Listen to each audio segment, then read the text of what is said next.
caros, meu nome é Carvalho, eu sou delegado de polícia de Santa Catarina. Atualmente eu estou trabalhando na equipe da Diretoria de Administração e Finanças. Eu sou coordenador adjunto do Fundo de Melhoria da Polícia Civil e gerente de licitações e contratos. Também atuo no setor de penalidades da Polícia Civil. E nós estamos aqui trabalhando a elaboração do termo de referência. Nós já falamos, deixa eu pegar aqui na ficha, nós já falamos, discorremos acerca do objeto, né? Apresentamos como você deve descrever o objeto, falamos sobre as descrições e os requisitos necessários desse objeto, falamos sobre a sua natureza, apresentamos a justificativa da contratação, falamos sobre a fundamentação e também sobre as quantidades. E aí, nesse aspecto, nós falamos sobre as especificações técnicas dos bens, o quantitativo do serviço exigido, né? E passamos para o parâmetro da licitação. Falamos sobre o sistema de registro de preços. Definimos o sistema de registro de preços e, em seguida, nós falamos sobre a vistoria prévia da sua licitação. Abordamos a necessidade ou não dessa vistoria prévia. Depois nós passamos para a participação, admissão, né, da participação dos consórcios nas licitações públicas. Em seguida, nós falamos sobre as cooperativas, e aí, lembre-se que até falei que cooperativa normalmente você vai encontrar nas contratações agropecuárias, né, onde o grupo de pessoas se une para poder ser forte e fazer frente às grandes indústrias. Aqui nós não vamos encontrar tanto esse grupo de licitante, de concorrente. Em seguida, nós tratamos da subcontratação. Subcontratação é a prática que permite o licitante vencedor de uma licitação executar serviços mais especializados por meio da contratação de terceiros, sendo ele, o licitante, o responsável pelo contrato. No passo seguinte, nós tratamos do agrupamento de itens. Lembre-se que a regra é a contratação do item separado. O agrupamento de itens você deve fundamentar o porquê você vai unir e fazer uma contratação só.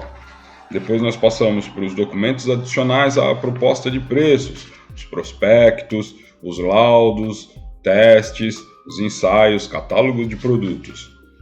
E, por fim, chegamos agora na fase em que nós nos encontramos, da apresentação de amostras.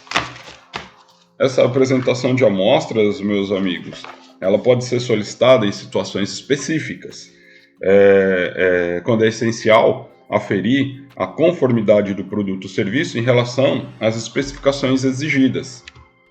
E aqui, nós, havendo a necessidade, no nosso termo de referência, de fazermos essa apresentação de amostras, nós vamos sinalizar aqui o sim ou o não. No caso aqui, o pessoal lá de Joinville colocou que não há necessidade de amostras. Afinal de contas, eles estão fazendo um termo de referência para a contratação de um porteiro eletrônico. O porteiro eletrônico não necessariamente vai precisar de uma amostra. Agora, se nós estivéssemos contratando a aquisição de uma arma de fogo, necessariamente seria interessante, necessariamente não, mas seria muito interessante a gente pedir uma amostra, levar lá para o Dr. João para ele poder fazer os testes no stand de tiro da Academia de Polícia.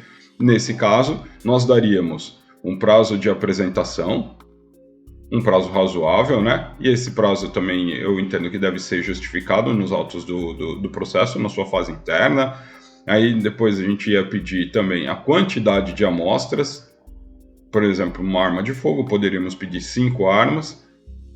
A unidade técnica responsável, aqui na Polícia Civil nós temos o CANT. E o local de entregas,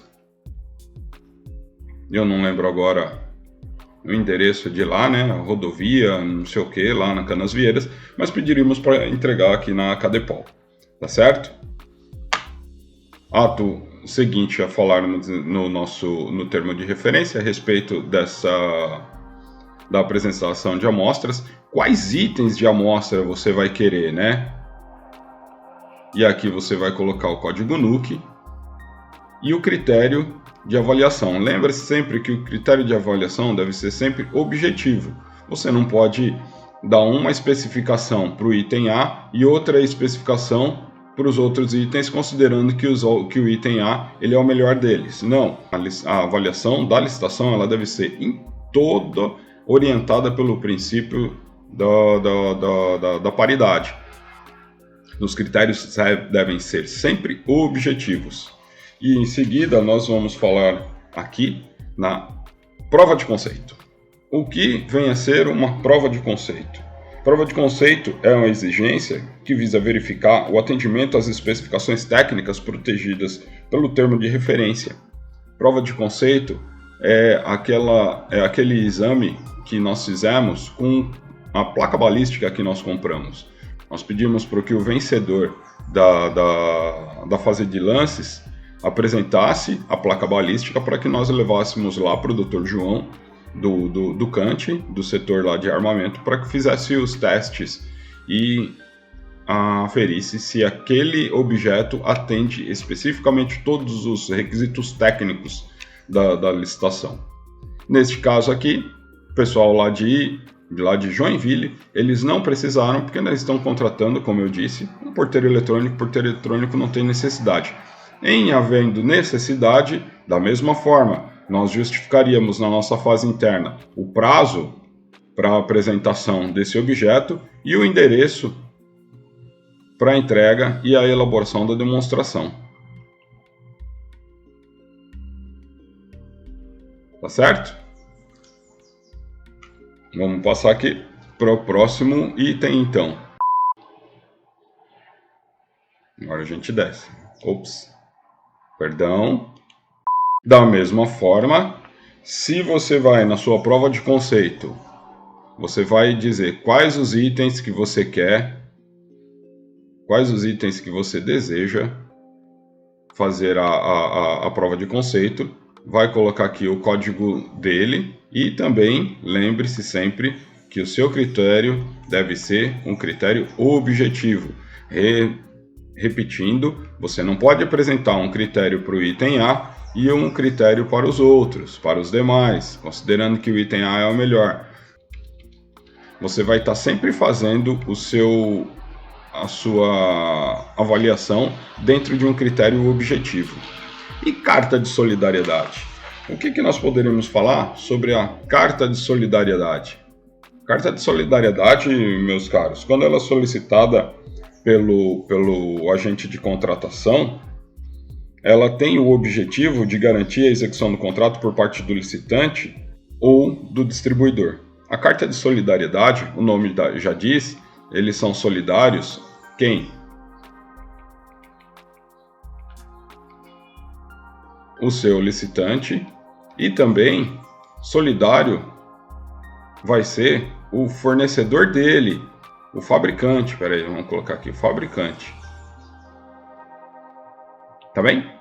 Precisando que o fabricante garanta a execução do contrato pelo licitante, você exige uma carta de solidariedade. Mas lembre-se que se você vai pedir essa carta de solidariedade, se você está pedindo a carta de solidariedade, você vai estar limitando, né, a sua licitação. Isso trata-se de restrição de competição. E aí, por causa disso, você vai ter que dar a sua justificativa. O porquê justificativa. O porquê você está restringindo essa competição.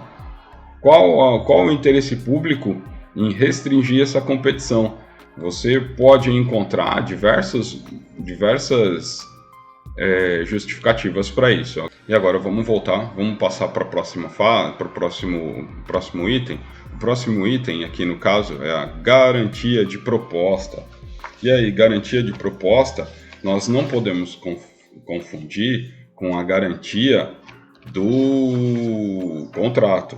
Garantia de proposta é um mecanismo utilizado para verificar se os participantes do processo seletivo possuem capacidade financeira suficiente para executar a obra ou prestar o serviço. Essa garantia ela tem o objetivo de assegurar que as empresas licitantes tenham a qualificação e o comprometimento necessário para cumprir essas obrigações contratuais. não se trata de garantia prevista lá, aquela do Código de Defesa do Consumidor. Não tem nada a ver com isso, tá? É a garantia. Você vai lá, o licitante, ele vai apresentar a proposta dele e junto com essa proposta dele, ele vai fazer um depósito para garantir essa proposta. Única e exclusivamente para isso. E lembra-se que isso se trata de uma restrição de competição. E toda restrição de competição, ela deve ter a sua justificativa nos autos. Justificativa. Tanto aqui, quanto na fase interna do processo. Perfeito? Agora, vamos passar critérios da habilitação. E aqui nos critérios da habilitação, a coisa mais simples que nós temos a fazer... Deixa eu ver aqui se eu passei para vocês. Critérios da habilitação. O que nós vamos fazer? Critérios da habilitação, nós vamos apresentar pro agente de contratação quais os documentos que nós queremos que seja apresentado no momento da habilitação da licitação. E aqui então, a habilitação, ela se separa com a habilitação jurídica.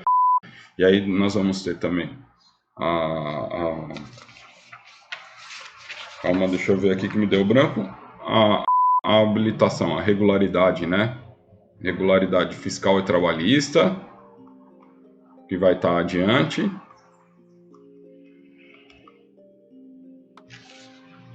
E também é critério de habilitação a qualificação técnica.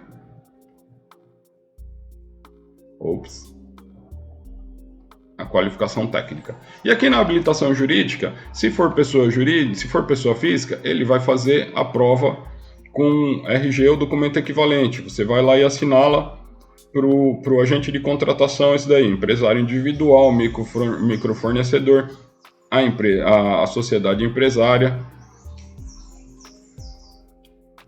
Vamos descer o papel aqui para apresentar todos para vocês. Sociedade estrangeira, sociedade simples, filial, sucursal, sociedade cooperativa. Se você está contratando alguma coisa de agricultura, você pode colocar, admitir também a participação do agricultor familiar, produtor rural. O ato de autorização é quando você está contratando uma empresa estrangeira, né? E os documentos, veja que está aqui, ó. Isso é importante. Os documentos apresentados deverão estar acompanhados de todas as alterações ou da consolidação específica. Portanto, se o fornecedor ele apresentar o contrato social, ele tem que dar o contrato social e todas as alterações que tiverem depositadas na junta comercial. Habilitação fiscal, social e trabalhista. Prova do cartão do CNPJ, aquele cartão que a gente baixa no site. Prova de regularidade fiscal, isso daqui é muito importante. Regularidade fiscal na Fazenda Nacional. Prova da regularidade no fundo de garantia. Prova de existência de débitos na Justiça do Trabalho, chama CNDT. Prova de inscrição, cadastro de contribuintes. Esse daqui é para mostrar que ele é contribuinte do ICMS. E se você estiver contratando um serviço, ele tem que provar que ele tem o registro para contribuinte de ISS. Perfeito? Vamos passando aqui, vamos continuando. Prova de regularidade na fazenda, esse é diferente do outro requisito. Outro requisito você mostra que ele é contribuinte. Aqui você vai pedir a certidão, que é diferente. A estadual, se você estiver comprando uma coisa, ou do município, se você estiver contratando o serviço. E aí, caso o fornecedor seja considerado isento dos tributos, né, relacionados, deverá fazer, é lógico, ele tem que fazer a comprovação mediante a declaração da fazenda. Qualificação econômico-financeira, certidão se for pessoa física, certidão negativa da insolvência civil, né? Insolvência civil é como se fosse a falência da pessoa física, e a pessoa jurídica, certidão negativa de falência expedida pelo distribuidor de onde? Distribuidor da sede, porque quando você vai pedir a falência da empresa, você pede a falência da empresa na sede da empresa. Vamos subir aqui para a gente ver mais alguma coisa. E esse item aqui é muito importante também. Aqui ele mostra, além de você pedir a garantia lá da proposta para mostrar que ele tem uma solvência, que ele tem dinheiro para isso, aqui é muito mais importante. Afinal de contas, aqui vai mostrar a saúde financeira da empresa. Caso a empresa liquidante apresente resultado inferior ou igual a 1, isso daqui é nas contas que tem lá, normalmente o contador sabe fazer. As empresas criadas no exercício financeiro da licitação deverão atender todas as exigências de habilitação, poderão substituir os documentos contábeis do balanço de abertura. Por que está escrito em vermelho aqui? Deixa eu só esclarecer. O pessoal lá de Joinville ficou com dúvida e por isso eles mandaram para mim esse termo de referência. E aonde eles colocaram escrito aqui, como está aqui em cinza, é que eles não selecionaram, né? Não selecionaram não elegeram para colocar no edital deles. E aqui em vermelho aqui ele deixou de marcar e marcou em vermelho para que eu explicasse para eles o que significaria e eles continuassem a elaborar o termo de referência. Mas por enquanto está ótimo, está perfeito. O pessoal de Joinville está de parabéns. Muito bem feito esse termo de referência. O último requisito aqui desta página. O último requisito aqui desta página. Qualificação técnica. É o último requisito da habilitação. Qualificação técnica. Registro da empresa ou entidade profissional, por exemplo,